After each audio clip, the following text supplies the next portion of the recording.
Hey everybody, welcome to another episode of the Return Policy. Today I'm doing something a little bit different, and in honor of the 1 year anniversary of the launch of the Nintendo Switch, I decided I wanted to make a video of a list of my 5 favorite accessories for the Nintendo Switch, based on the reviews that I've done over the past year. And so, even though I may not have reviewed all the accessories for the Nintendo Switch, and there might be ones that are much better than the ones that I've reviewed here on this channel, I just kind of wanted to go down and put a list of the 5 that I think of the accessories that I enjoyed and that I reviewed favorably over this past year. So it goes without saying that this is just a list of my personal favorite accessories that I reviewed over the past year. And while there could be plenty of different accessories that I didn't review and could be possibly much better that I did not review on this channel, I just want to use this list and kind of cover my personal favorites. And so, although the 5 of the accessories on this list are some of my personal favorites, I did have a little bit of criteria that I wanted to kind of go over and see which kind of fits those particular criteria. And so, the first thing I wanted to base it off is 1, the price, and then 2, the overall practical value of the accessory. Does it come with too many other accessories like an additional case, a screen cleaner, a screen cover? Does it come with the kind of the thumb pads, thumb grips that you can use for the actual Joy-Cons, things like that? Or does it have just a very good practical use rather than just trying to grab your attention? And so the third criteria, even though it's kind of subjective, could be practical or not, is that if the accessory poses a risk to the well-being of your console itself. And so I kind of wanted to throw that in there primarily because as of recording this, there is no easy solution to back up your save data for all of your games on the Nintendo Switch itself. You can definitely re-download purchases or downloadable content, but without having a completely separate Nintendo Switch to migrate all of your information over, which is impractical in itself, there is no simple way of backing up your save data. And so, with that third criteria, I kind of wanted to say either a flat yes or no if this particular accessory poses any threat to the well-being of your console itself. Alright, first on that list is the Mambo rugged case for the Nintendo Switch console itself. And so you may have seen on other previous reviews that I've done, I've had this guy kind of popping in and out of the reviews and just trying to get other certain accessories to see how they actually look with the Mambo rugged case. And so this guy here is, as if you can tell from my more previous reviews, is kind of one of my favorites that I tend to use as my main kind of cover, even though it protects just mainly the outside and not necessarily the entire console itself. I do love the overall feel of the Mambo rugged case. And so next on that list, and although this could be a little bit more questionable, is I wanted to say the Nyko portable docking kit for your Nintendo Switch. So I have been kind of happily using this accessory both on and off with the regular Nintendo Switch dock, and I'm happy to say that I haven't had any real issues with this accessory. And I did want to say that there was a firmware update that Nyko did provide that's supposed to improve stability and at least overall peace of mind that Nyko is trying to fix whatever issues that people are, and they probably are genuinely having with this accessory.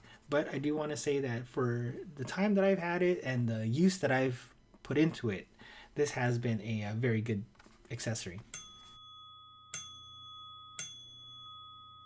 Okay, just wanted to interject here real quick. So I was reading some fairly recent articles regarding the new firmware update for the Nintendo Switch that brings it up to version 5.0, and a lot of the third-party docking stations are presumably causing the Nintendo Switch to brick or to no longer work. And so I did want to put this out there, even though I'm still kind of tweaking and editing this video. And so even though the recommendation is still on the list, be very, very wary. And to be honest, go ahead and hold off on looking into any third-party docking stations for your Nintendo Switch until a lot of these issues are hopefully worked out. Okie doke, next on that list is the base top shell replacement covers for your Nintendo Joy-Cons.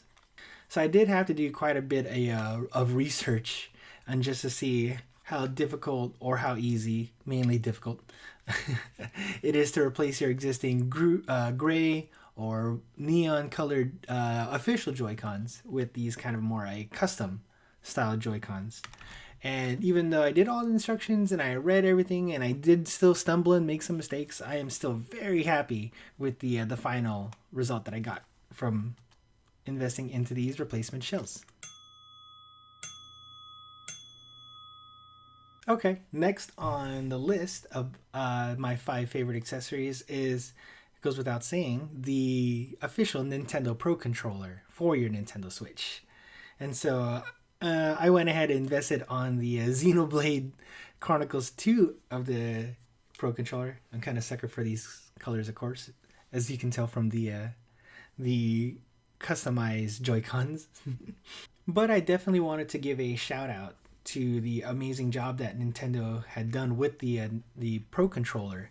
And thanks to a lot of the comments I received on my original review for the Pro Controller, the D-pad on the original Pro Controller did have issues, and I did kind of went back and confirmed it with a few games of Ultra Street Fighter 2 that the D-pad does have the unfortunate issue of if you're wiggling the right and then you slide up, even though you're not going to the up portion of the D-pad, it actually reads that input and does give not but it does give incorrect inputs of you either jumping forward or jumping backwards when in fact you weren't really trying to do those inputs.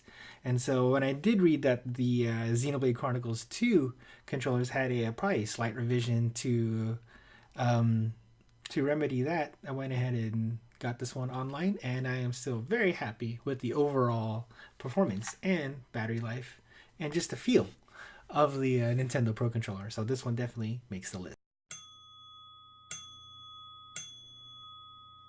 And finally on the list, and not necessarily the best or the worst, I definitely want to give the shout out to the PDP Joy-Con armor guards.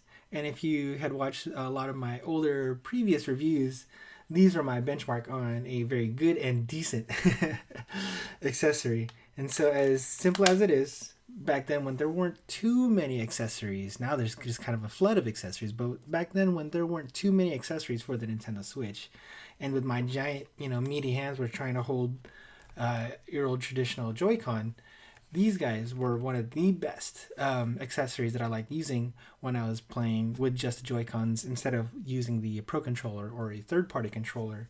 And I had stuck with these guys for the longest time, and I still do once in a while when I have a carrying case that doesn't necessarily fit the Mambo rugged case, or if I want to use it in a more split Joy-Con style.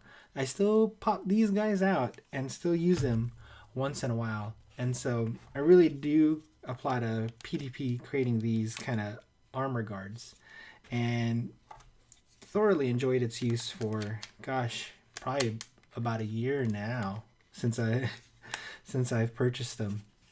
But they look snazzy, they feel really good still, and judging by the test of abuse that I've given these guys over the past year, they are a very good accessory for your Nintendo Switch.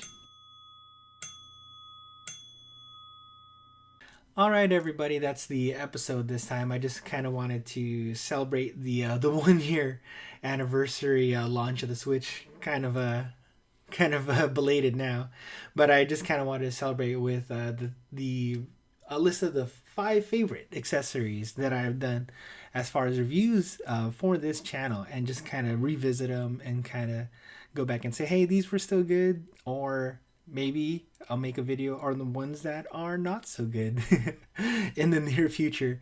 But I just wanted to create this episode again for the 1 year happy birthday to the Nintendo Switch.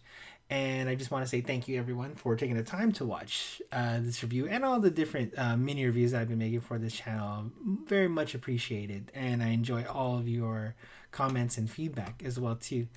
So, if you did like this episode and you thought this was informative and a nice kind of a recap of the things that I enjoyed, go ahead and hit that like button.